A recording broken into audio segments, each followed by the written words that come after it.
An effective chairman is the guy who gives people the room to speak their mind and try to be, rather than controlling the meeting, try to be kind of the coach of the meeting where he gets the troops together.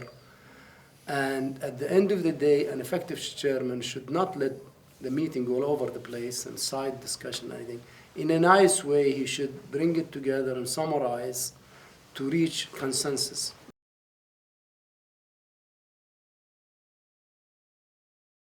The most useful boards where they have some cohesiveness within the group, but not too close, so that they challenge each other. There's an open atmosphere. People speak their mind. And the chairman feels like at home, at ease. He does not feel like he's managing this group. You know, he feels just like a football captain. He's one of the team. He just happened to be the center of the team, but he's one of the team.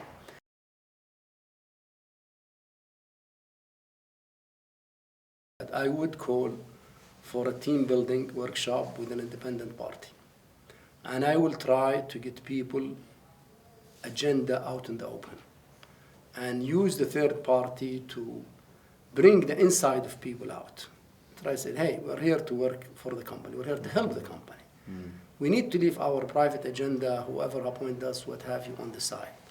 And we need to face the issues. No point of swiping things under the carpet.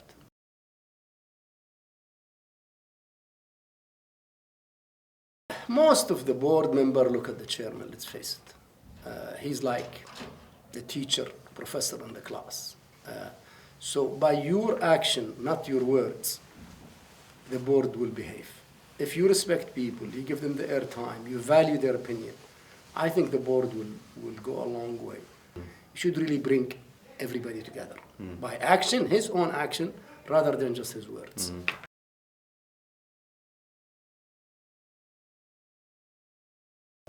So give each board member something he's really good at. He feels he's fulfilling something. Consult with that board member. If the quiet board member on the board once or twice, the chairman's job is really to bring that guy into the, or girl into the discussion by asking the question.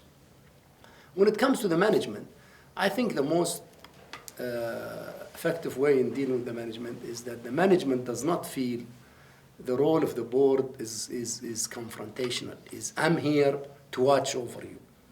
I am here to check on you.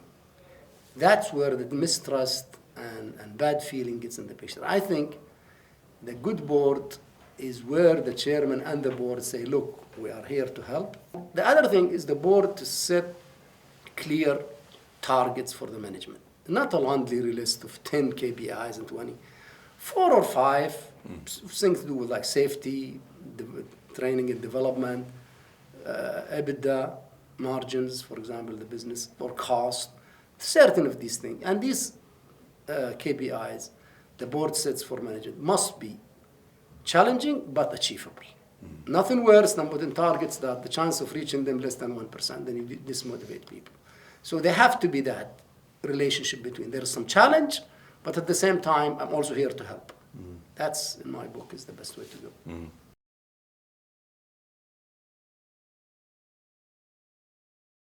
They say power corrupts, and absolute power corrupts absolutely. So I think having an independent chairman will be much more positive to the business and to the board itself and to the management, because there is another checks and balances between the two groups.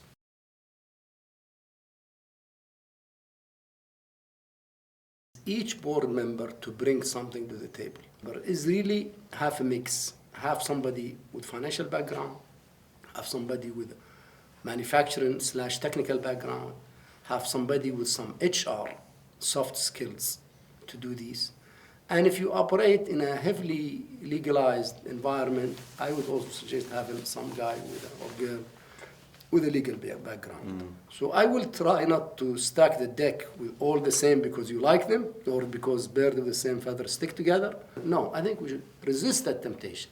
Situational management. So you bring the people to that board in that line of business this company operates who can really bring the required skills and can contribute, give good advice, good direction, oversee the corporation in the long term.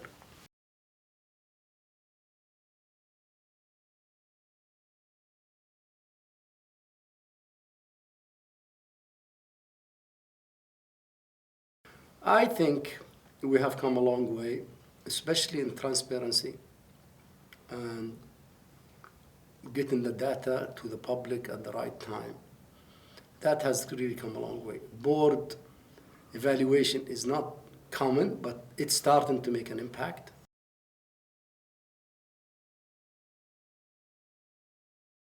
The thing that I see in the GCC in general, really, that differs from a lot of the Western companies I happen to know, is the tenure time. People here tend to stay too long. And you can argue that's the continuity, that whatever it brings, stability.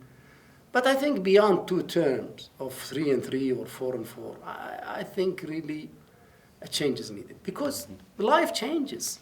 So you need new blood to come into this, and especially at the chairman level. And the CEOs. I will not keep CEOs forever also. You need some kind of mobility.